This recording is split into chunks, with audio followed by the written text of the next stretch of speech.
We've been talking about snow quite a bit already this month of December. And if you remember, we saw quite a bit of it even before it was technically winter. We saw a lot of fall snow. So I want to talk about where we're stacking up so far for the Boise area for December and maybe what we can expect in the next few days as we finish December. So on average, we get 17.6 inches of snow for a whole season in the Boise area. And specifically for December, we would expect 5.6 inches of snow to be on average. So where do we stack up so far for this December? Well, so far as of today, we've got 9.4 inches of snow.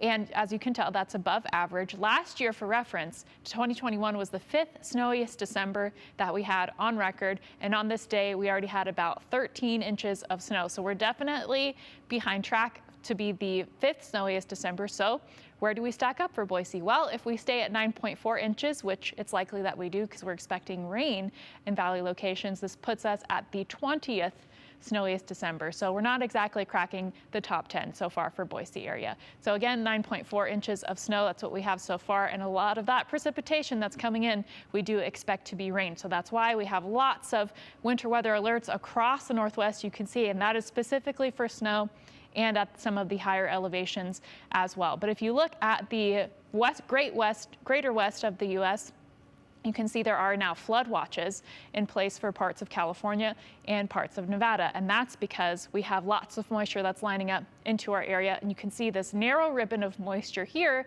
which we call an atmospheric river. And it's basically just like a fire hose, essentially, just pointing at different areas. And that's the transport of Pacific moisture all the way to on land. So you can see that's why they have those flood alerts in place for those areas, because that's exactly where that atmospheric river is pointing at. So we will be getting some of that moisture, though we don't expect it to be quite as much as that.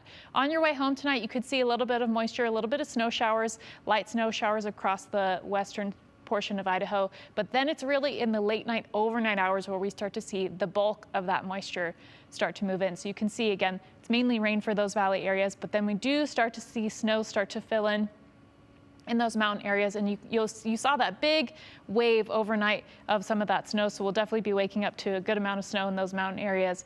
And again, the rain is expected to be confined to those valley areas, though Twin Falls by tomorrow night, it does look to mix a little bit with that snow, and then we're expecting another round of moisture as we go into Saturday. So pretty much you can just count on there being some busy weather for you, and make sure you're taking extra care on the roads because you'll want to stay safe on your holiday travels. Shira? All right, thanks, Sophia.